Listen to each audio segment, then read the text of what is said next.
cantaremos o hino 108 do cantor cristão. Chamada final. 108, cantemos com muita alegria.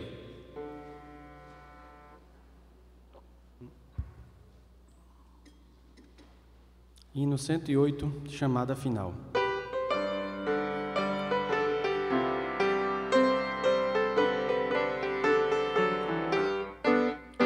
Quando Cristo sua trombeta lá do céu manda tocar, quando o dia muito glorioso lá romper, e os remidos desta terra meu Jesus se incorporar, e fizesse então chamada, lá estarei.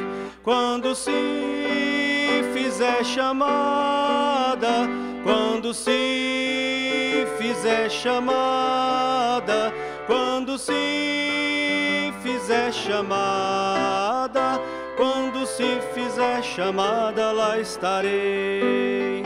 Nesse tão glorioso dia, quando o crente ressurgir e da glória de Jesus participar, quando os crentes ressurgidos os saudarem no porvir e fizessem então chamada, lá estarei.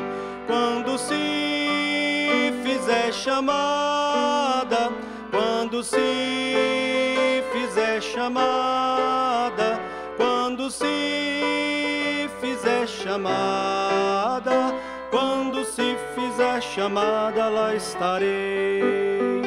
Lhe darei então para Cristo até o dia terminar, falarei do seu amor por nós aqui. Quando pois findar a vida e o labor aqui cessar, e fizesse então chamada, lá estarei. Quando se fizer chamada, quando se fizer chamada, quando se fizer chamada, quando se fizer chamada, lá estarei. Amém. Amém.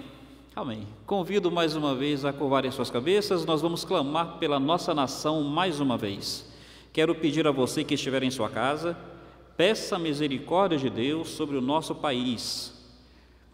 Clame para que Deus, na sua bondade, tenha cuidado da sua igreja, fazendo com que ela possa viver uma vida mansa, respeitável, com dignidade, liberdade de culto.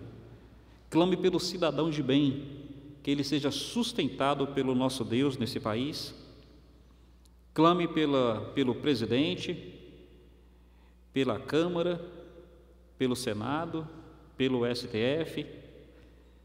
Clame pelas manifestações que acontecerão semana que vem. E clame para que cada um de nós que professa o nome de Deus tenha sempre os olhos fitos naquele que está acima dos montes. Que a nossa segurança esteja sempre reafirmada em Jesus Cristo. Haja o que houver, venha o que vier.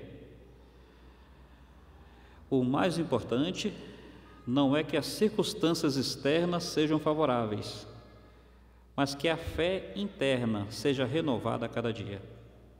Então, clame pela Igreja do Senhor, clame pela nossa nação, misericórdia de Deus sobre esse país. E, meus irmãos, clamemos também por aqueles que estão passando por lutas as mais diversas. Alguns na área financeira, familiar, enfermidade, trabalho, emocional. Nosso Pai, nós queremos pedir a Ti para que mais uma vez o Senhor se agrade de nós em responder a nossa oração. Ela não é feita a partir dos nossos méritos, mas dos méritos de Cristo. E, ó Pai, pelos méritos dele, manifesta para conosco graça e misericórdia, Pai. Na Tua bondade te pedimos isso. Seja conosco, precisamos muito do Senhor. É a nossa oração, é a nossa adoração, em nome do Senhor Jesus Cristo. Amém e amém. Todos podeis assentar? Eu quero nesse momento compartilhar aqui alguns rápidos avisos. Como é que nós começamos? Amanhã pela manhã eu estarei viajando a Porto Velho estarei pregando ali no aniversário de uma igreja. Retornarei semana que vem. Aí em 4 dias, começará no sábado à noite até o feriado da terça. Em 4 dias a gente vai pregar cerca de 10 mensagens.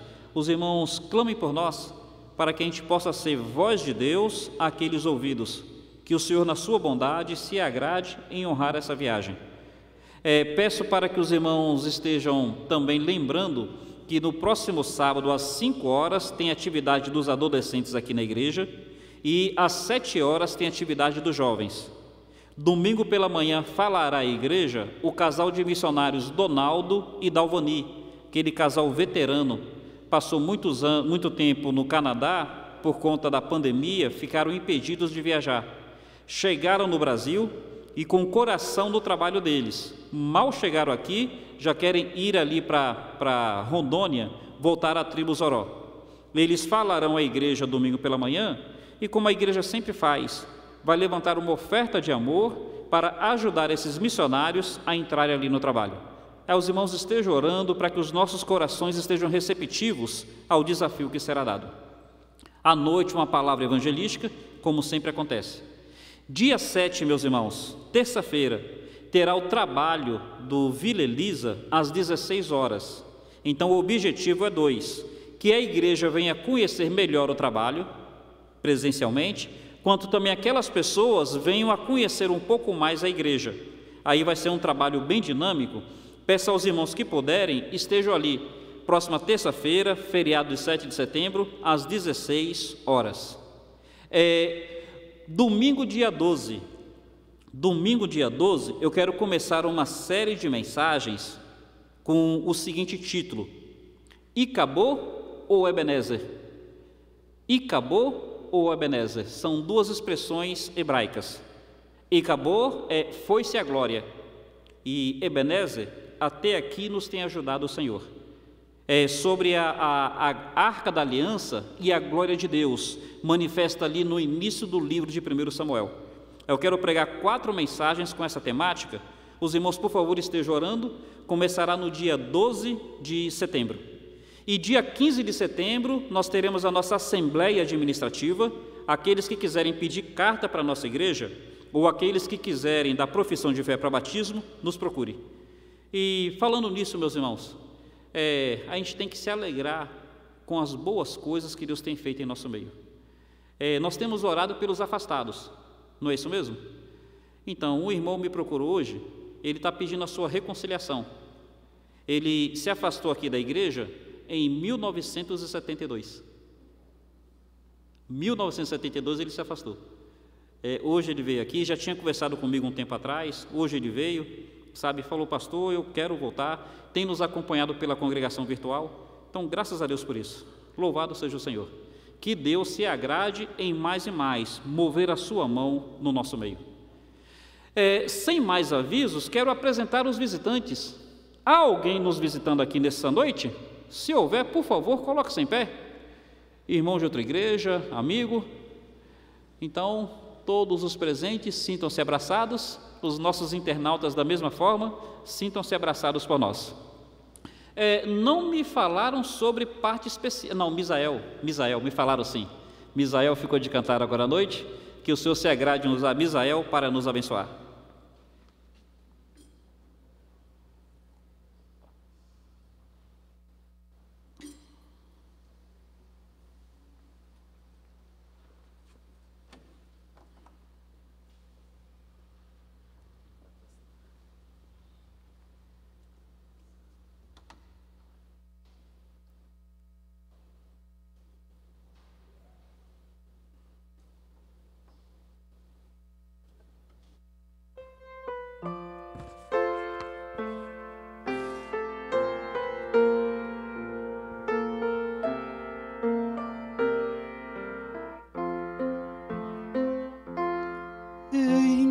Braços eu me escondo, onde sempre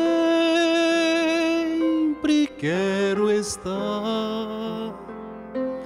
ao teu lado, protegido. Eu desejo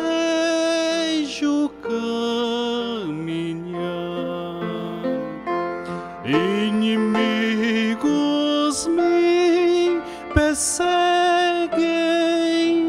eu sucumbo, ó Salvador. Muito aflito te suplico, auxilia-me, Senhor.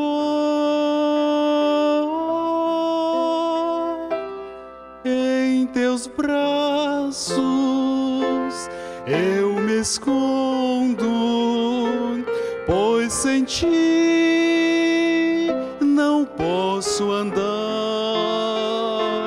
Com o coração aflito, venho a ti para implorar. Oh, escuta, Cristo, os rogos que te faço com fervor. Dá-me abrigo nos teus braços e protege-me, Senhor.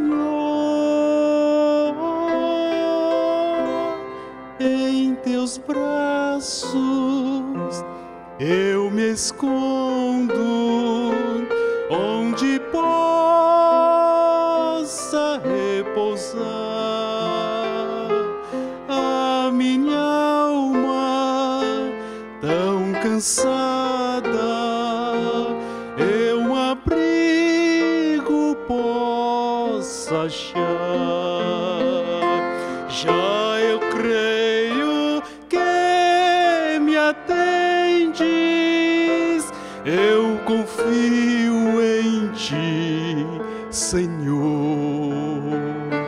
Nos teus braços abrigado, bem seguro estou, Senhor. Em teus braços eu me escondo, onde sempre quero estar, ao teu lado, protegido, eu desejo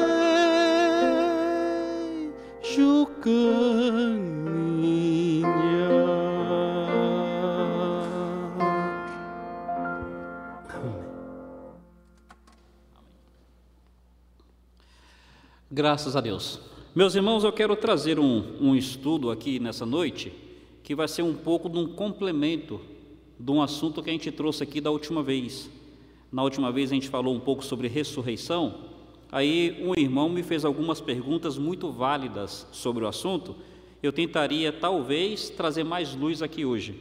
Aí nós vamos ficar assentados para ver os textos bíblicos. Abre, por favor, em 1 Coríntios, capítulo 15. 1 Coríntios, capítulo 15. 1 Coríntios, capítulo 15.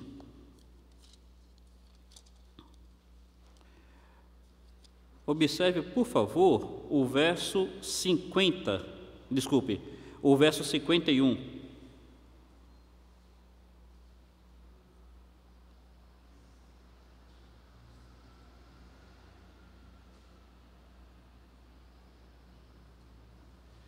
Primeira Coríntios 15, verso 51, começa dizendo assim: eis que vos digo um mistério.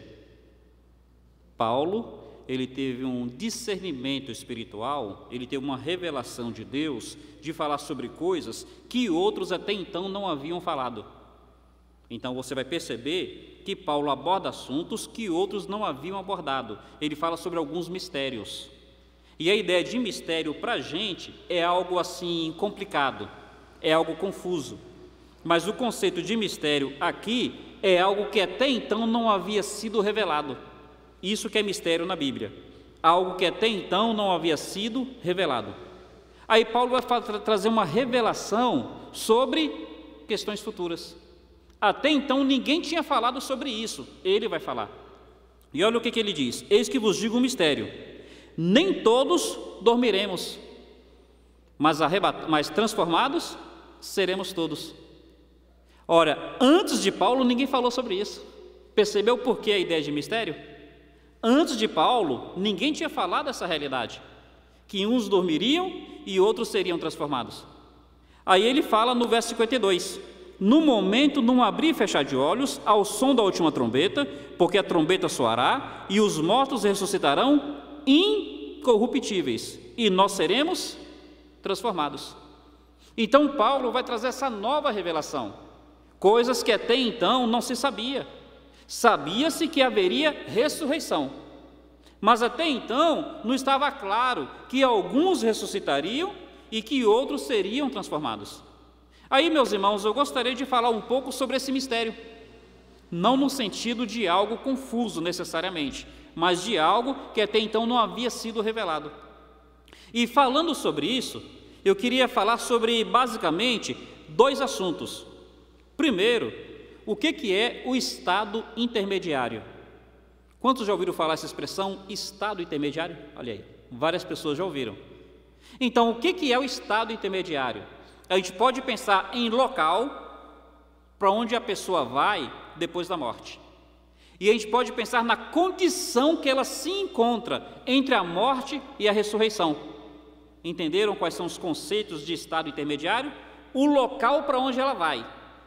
Enquanto ela não ressuscita, para onde ela vai? E enquanto ela não ressuscita, qual é a sua condição?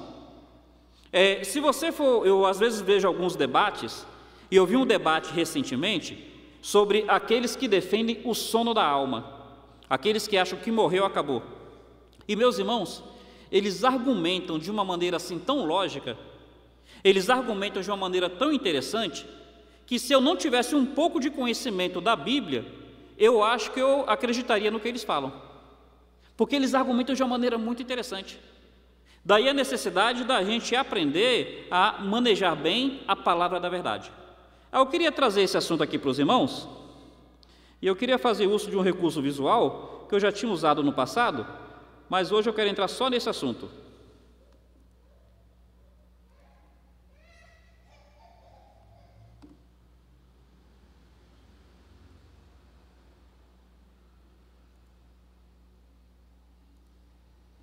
Pronto. De tarde, quando eu testei, foi só clicar aqui e apareceu ali. O que está faltando aqui agora?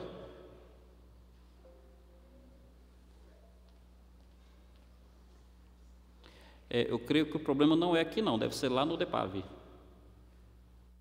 Então o problema era aqui sim.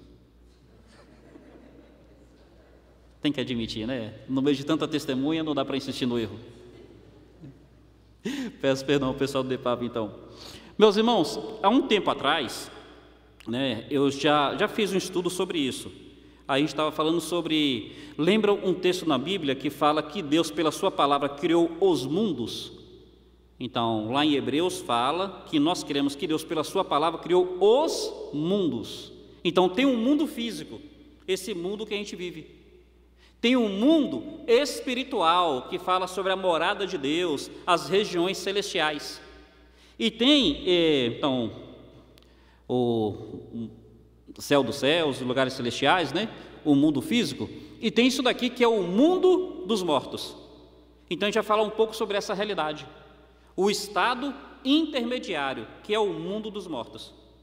E aí, meus irmãos, eu vou partir, como diz a pedagogia, do conhecido para o desconhecido, daquilo que a gente já tem assim um pouco de percepção para coisas que talvez a gente nunca parou para perceber. Então o conhecido, que é muito claro, é Lucas 16 a partir do verso 19.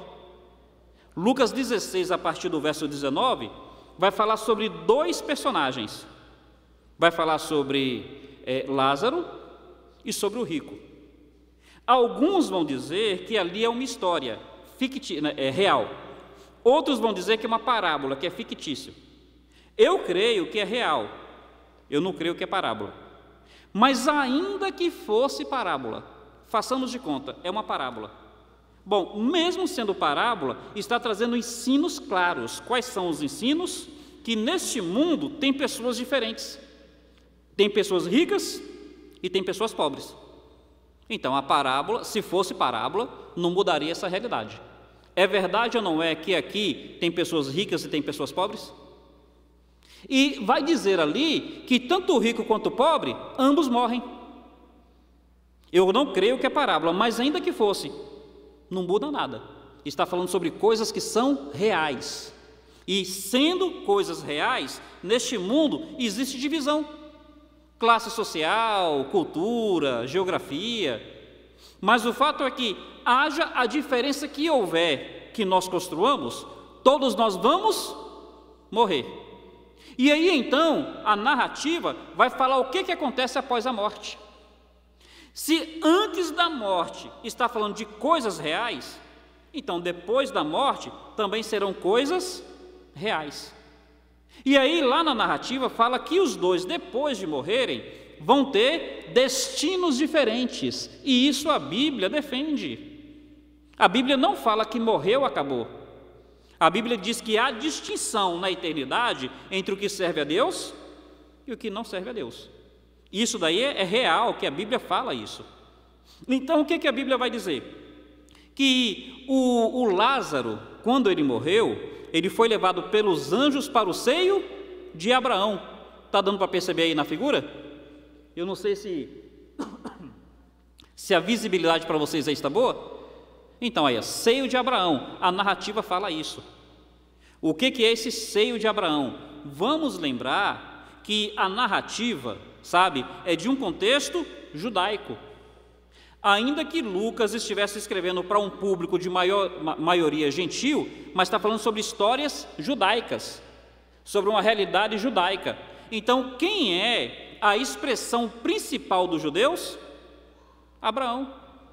Tanto é que quando João Batista vai pregar ainda em Lucas, Lucas faz essa narrativa, João Batista diz para eles assim, ó, não fiquem achando que só o fato de vocês serem filhos de Abraão já resolveu o problema.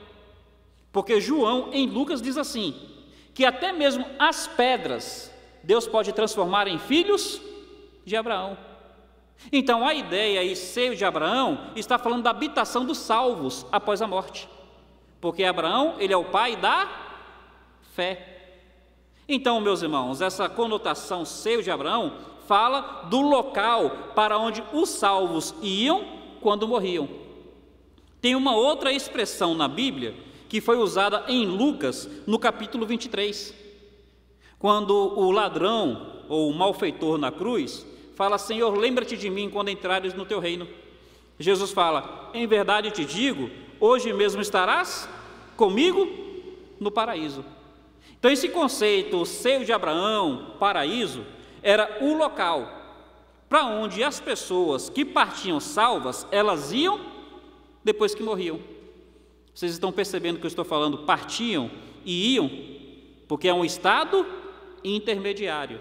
A gente vai entender um pouquinho melhor sobre isso. Então, esse estado intermediário, ele vai mudar. Os salvos hoje, quando eles morrem, eles não vão para esse estado intermediário, eles já vão diretamente para o céu. E a pergunta que a gente tem que fazer, pastor, qual é a diferença? Naquela época ia para o seio de Abraão e hoje vai para o céu. Qual é a diferença? Meus irmãos, abram comigo aí em João capítulo 3.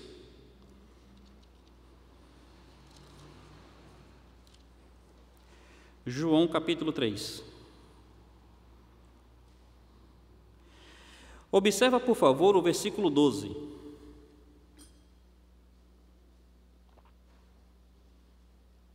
João capítulo 3, versículo 12. Desculpe, versículo 13. João 3, verso 13. Está escrito assim, ó. Ora, ninguém subiu ao céu, senão aquele que de lá desceu, o Filho do Homem. Então, antes de Cristo, ninguém tinha subido ao céu. Por que ninguém tinha subido ao céu antes de Cristo? Porque o homem, ele morreu porque ele é pecador. A pessoa que cria na vinda do Messias, o pecado dela estava coberto. mas ainda não estava purificado, porque o Filho de Deus ainda não havia morrido. Quando o Filho de Deus morre, o que ele fala na cruz? Está consumado. Quando ele morre é que ele vai dizer que o pecado está pago. Até então, a pessoa morria crendo que viria o Messias, mas porque o pecado dela ainda não estava pago, ela não ia para o céu, ela ficava nesse estado intermediário, um local de consolo. Lembra que Abraão vai dizer isso para o rico? Que Lázaro ali seria consolado, mas ela não podia ir para o céu ainda, porque Cristo ainda não havia morrido por ela. Quando Cristo na cruz, ele fala, está consumado, quando Cristo fala, está pago, aí sim, a partir daí, a pessoa já podia adentrar os céus. Vamos entender isso um pouquinho mais. Abra aí comigo, por favor, lá em Efésios, capítulo 4. Efésios, capítulo 4.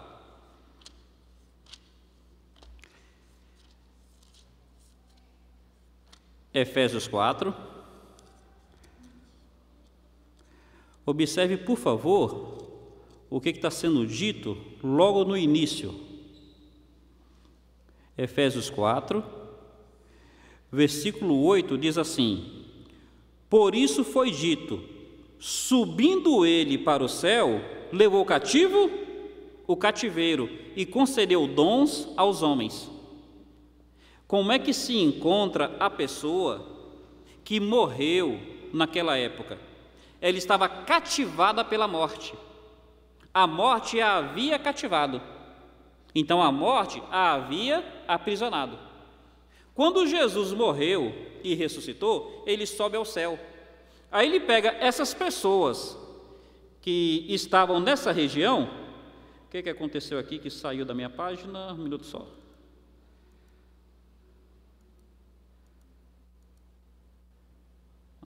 O nosso irmão colocou ali na frente, mas me tirou aqui. Será que o nosso irmão pode me socorrer aqui de novo? Não está aqui na minha tela.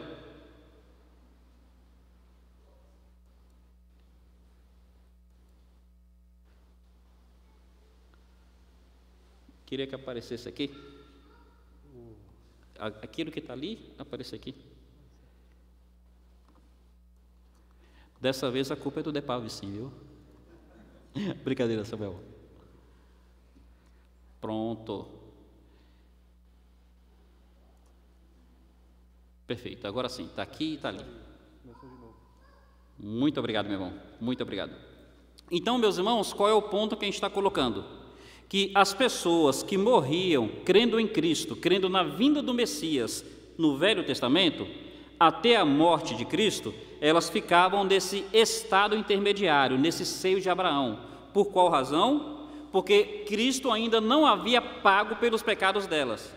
Elas estavam numa condição de consolo, mas ainda não estavam no céu. Então a Bíblia fala que ninguém havia subido ao céu, senão aquele que do céu desceu. Cristo foi o primeiro a adentrar os céus. Daí a gente cantar, né? Foi Jesus que abriu o caminho, foi Ele. Então as pessoas no Velho Testamento, elas partiam, elas ficavam nesse estado de consolo. Mas quando Cristo sobe aos céus, Ele pega essas pessoas que estavam nesse local de consolo, nesse paraíso, e Ele leva essas pessoas até os céus.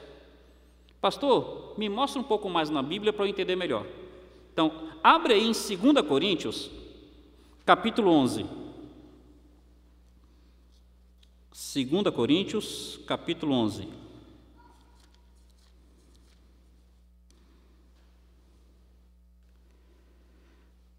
Desculpa, é o capítulo 12. 2 Coríntios, capítulo 12. Lembra que Jesus falou ao ladrão, ao malfeitor na cruz: hoje estarás comigo no paraíso. Não foi isso? Então, olha só. 2 Coríntios, capítulo 12, a partir do verso 1, diz assim: é necessário continuar a gloriar-me, né? Mesmo que não sirva para nada, passarei as visões das revelações do Senhor.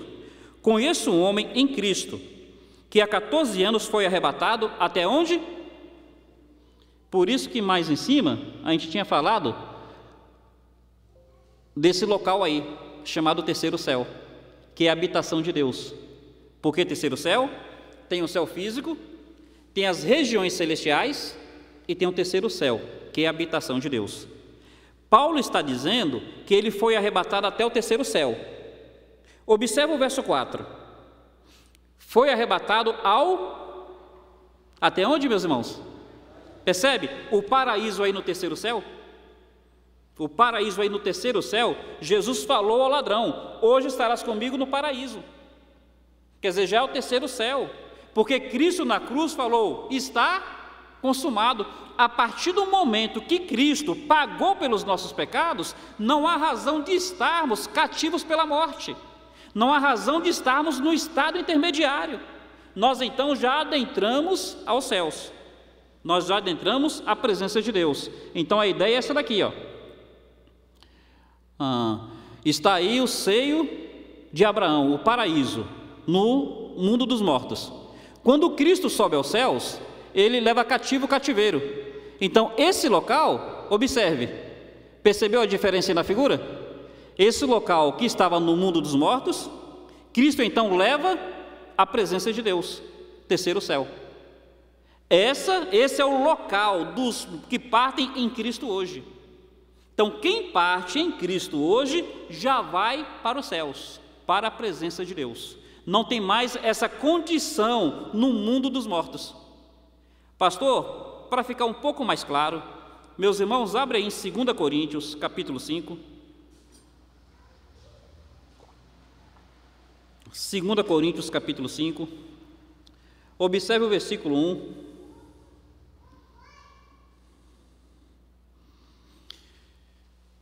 2 Coríntios, capítulo 5, versículo 1 diz assim: sabemos, quer dizer, ele começa com uma afirmação de certeza, ele não coloca como dúvida.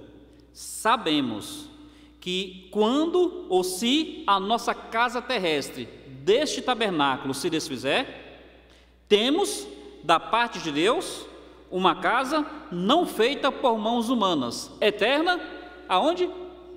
Nos céus. Então Paulo está dizendo: olha, eu tenho certeza que quando esse corpo aqui, essa casa terrestre se desfizer, eu vou ter uma casa eterna, não feita por mãos humanas, nos céus. Perceberam a diferença? Então, antes de Cristo subir aos céus, ninguém havia subido. João 3, versículo 13. Ninguém subiu ao céu, senão aquele que do céu desceu. Então a pessoa, quando morria, crendo na vinda do Messias no Velho Testamento, ia para o seio de Abraão, um local de consolo. Mas quando Cristo sobe aos céus, ele leva cativo aqueles que estavam cativados pela morte. E agora, porque o paraíso está no terceiro céu, todos aqueles que partem em Cristo já vão para o terceiro céu. Então, como local, esse estado intermediário para o salvo não existe mais.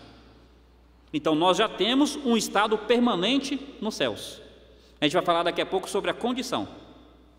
Pastor, pensando um pouco mais nesse mundo dos mortos, vamos pensar um pouquinho mais nessa situação.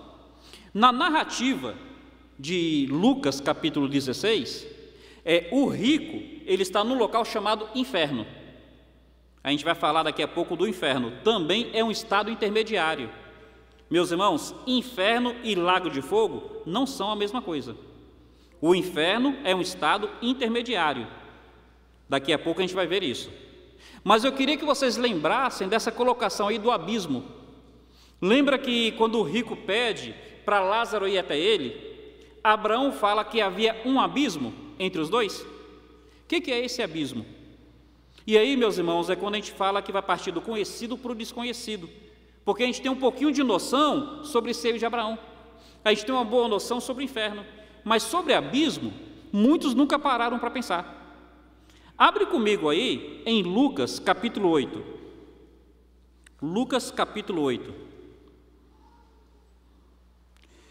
Lucas capítulo 8, Jesus vai conversar com o endemoniado.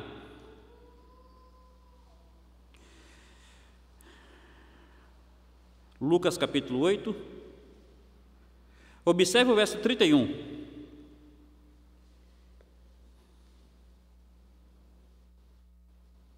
Diz assim: e rogavam a Jesus que não os mandasse sair para o abismo. Meus irmãos, vamos lembrar um pouco a narrativa. Jesus chega em Gadara, aí vem um homem endemoniado, se ajoelha diante dele e fala: que temos nós contigo, filho de Davi? Clamamos para que não nos atormente antes do tempo. Não é assim que eles falam? Eles sabem que haverá um tempo onde eles serão atormentados, mas eles estão pedindo: olha, não nos atormente antes do tempo. E eles falam: não nos mande para o abismo. Que abismo é este?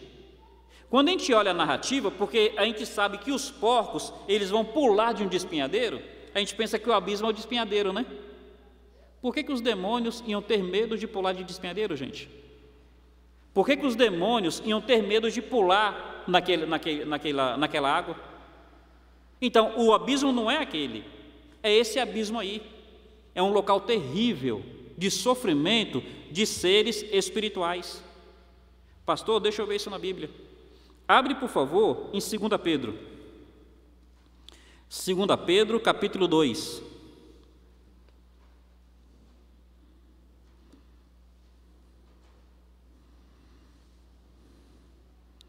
Segunda Pedro, capítulo 2, olha o versículo 4.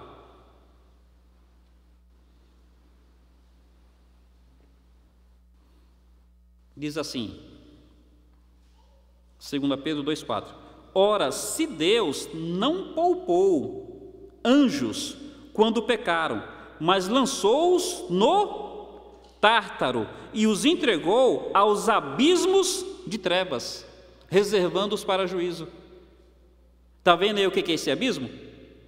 Quando Abraão fala: existe um abismo entre nós e vós, existe um abismo entre esse local de consolo e aquele local de tormento. Do que estava sendo dito? É esse local aí que é tão terrível que os demônios pediram para Jesus: não nos mande para lá, não nos mande para esse abismo. E aí aqui está dizendo que esse abismo foi um local onde Deus mandou um grupo de anjos que pecou.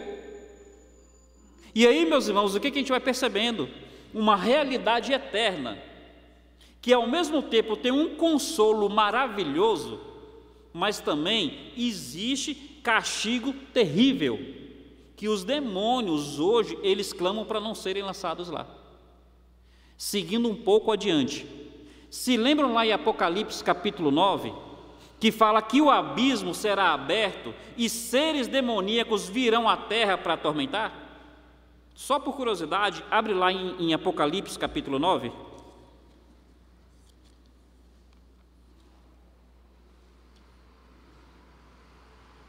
Capítulo 9, versículo 1, começa dizendo assim: o quinto anjo tocou a trombeta, viu uma estrela caída do céu na terra, e foi-lhe dada a chave do poço do abismo.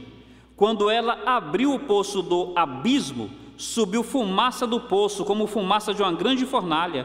Então o sol se escureceu. Verso 3: da fumaça saíram gafanhotos sobre a terra, e foi-lhes dado poder como o dos escorpiões. São esses seres espirituais aí que trarão tormento na tribulação. Eles têm assim como escorpiões, eles morderão os homens, e os homens sofrerão por 6 meses, clamando pela morte, e não morrerão. Aí o que a gente está conhecendo aqui um pouquinho? Essa realidade do mundo espiritual. A gente viu aí sobre o estado intermediário do salvo como local que foi levado para o terceiro céu. Aí está vendo esse abismo, um local terrível para os anjos que caíram. E a gente está vendo um pouco sobre o inferno. O inferno, eu havia dito que também é um estado intermediário. Eu estou correndo aqui porque eu estou lutando com o tempo. Aí dá uma olhada qual é a realidade do inferno. O inferno será lançado no lago de fogo. Abre aí em Apocalipse, capítulo 20. Apocalipse 20.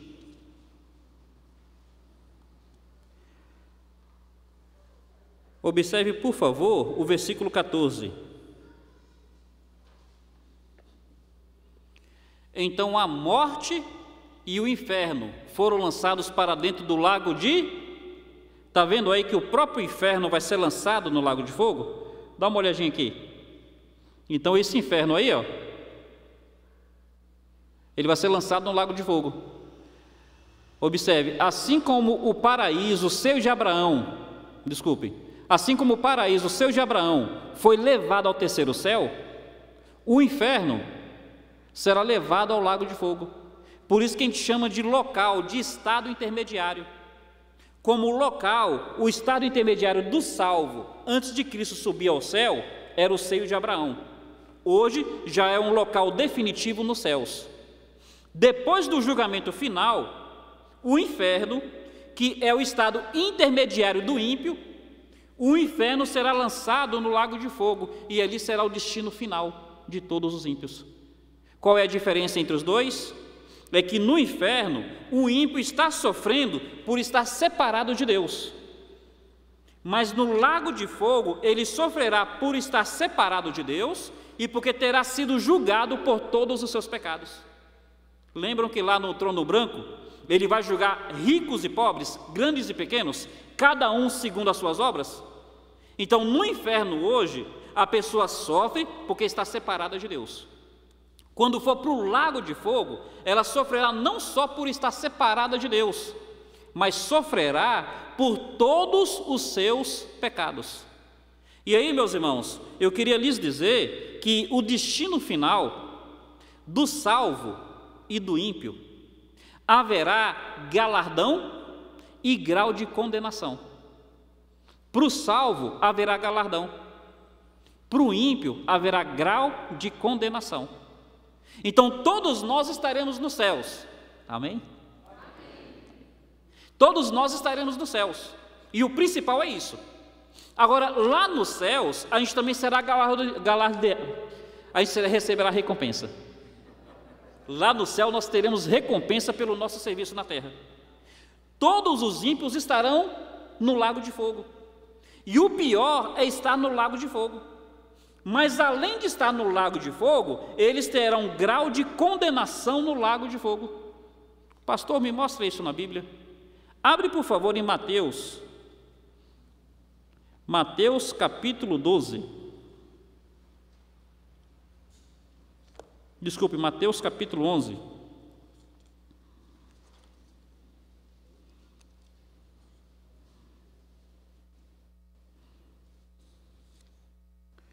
Mateus capítulo 11.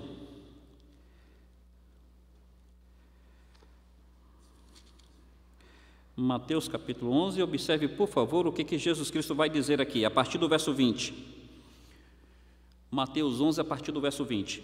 Começou ele a denunciar as cidades onde se realizara a maior parte dos seus milagres, por não terem se arrependido. Então ele realizou muitos milagres e elas não se arrependeram. Ai de ti, Corazim, ai de ti, Betsaida, porque se em Tiro e em Sidom se realizassem os milagres que em vós se realizaram, há muito tempo eles teriam se arrependido com sacos de cinza. Por isso vos digo que no dia do juízo, menos rigor, percebe? Menos rigor haverá sobre Tiro e Sidom do que para vós. Tu, Cafarnaum, será levado até os céus? Até o inferno descerás. Porque se em Sodoma se realizassem os milagres que em ti realizaram, ela teria permanecido até o dia de hoje. Contudo, eu te digo que no dia do juízo haverá menos rigor para a terra de Sodoma do que para ti. Qual é a diferença, meus irmãos? Sodoma teve as visitas de anjos, só que Cafarnaum teve a visita do Filho de Deus. Percebe que Cafarnaum foi mais privilegiado do que Sodoma? Pecadoras, ambas eram. Os pecados de Sodoma, claro que eram piores do que os pecados de Cafarnaum. Mas a grande questão não é necessariamente a gravidade do pecado, mas o grau de luz que cada um teve. Por isso que a Bíblia fala que aquele que não conheceu a vontade do seu Senhor, receberá poucos açoites. Mas aqueles que conheceram a vontade do seu Senhor e mesmo assim desobedeceram, receberão muitos açoites. Então, o que a Bíblia está nos dizendo? Que no juízo final, abrir-se-ão vários livros, são os livros das obras, e abrir-se-á o livro da vida, e cada um será julgado segundo as suas obras. Naqueles livros mostrarão os pecados, mas eu creio que no livro da vida mostrará as oportunidades de salvação que as pessoas rejeitaram. E aí a Bíblia está dizendo que aqueles que tiveram mais oportunidades e rejeitaram, são as que serão mais castigadas. O que a gente está percebendo aqui? Um mistério revelado nas Escrituras, uma realidade espiritual após a morte. E existe um estado intermediário como local. No caso do salvo, o estado intermediário já é definitivo no céu, na presença de Deus. No caso do ímpio, por enquanto é inferno, mas no juízo final, o próprio inferno será lançado no lago de fogo. Eu quero, para um outro momento, terminar esse estudo e falar do estado intermediário como condição. O que eu gostaria que vocês pensassem no futuro? Como condição, por que nós precisamos ter o corpo ressurreto? Então, se o salvo, ele morre e ele já vai para a presença de Deus, se ele já está lá na presença de Deus, por que ele precisa ressuscitar? É uma pergunta lógica. Poxa, se eu já estou no céu, se eu já estou na presença de Deus, para que eu preciso ressuscitar? A gente vai entender isso depois. E a gente vai entender também qual é a condição intermediária entre a morte e a ressurreição. Por que condição intermediária? Porque alguns acham que a pessoa morre e ela está dormindo, ela não sabe nada que está acontecendo. A condição intermediária é de sono? Ou a condição intermediária é de consciência? Nós vamos perceber por que precisamos da ressurreição e por que nós defendemos a consciência após a morte. Aí, meus irmãos, são estudos mais de ênfase doutrinária, é para nós conhecermos um pouco mais da palavra de Deus. Eu espero sinceramente que estudos assim sejam agregadores e que nos levem a mais e mais estarmos fundamentados na palavra do Senhor. Uma coisa que me abençoa muito, percebe que na Bíblia não tem nada por acaso? Percebe como é que a Bíblia ela se completa nos seus ensinos? Aquele abismo que os demônios falaram, Jesus não me lance para o abismo, que abismo era esse? E aí a Bíblia vai completando. Quando Abraão fala para o rico, existe um abismo entre mim e ti, que abismo era este? Aí a Bíblia vai completando. Meus irmãos, é fascinante estudar a palavra de Deus. Nos apeguemos mais e mais a esse livro maravilhoso. Próximo estudo que eu fizer, adentrarei então a essa parte final do que foi apresentado aqui. Muito obrigado pela atenção e pela presença dos irmãos, que o Senhor bondosamente os abençoe mais e mais. Deus bendito, obrigado pela tua palavra, viva, eficaz e fala ao coração do teu povo. Quero agradecer pela presença de cada um dos nossos irmãos aqui. Quero agradecer por aqueles que nos acompanham em casa. Que a tua bondade seja sobre todo o teu povo aqui e espalhado pela face da terra. Mais uma vez eu te peço para que graça e misericórdia nos acompanhem e nós possamos transmitir àqueles que estão à nossa volta. Em Cristo te pedimos, ó Deus. Amém, Senhor. Amém. Oração silenciosa, nosso culto está encerrado. Deus abençoe os irmãos.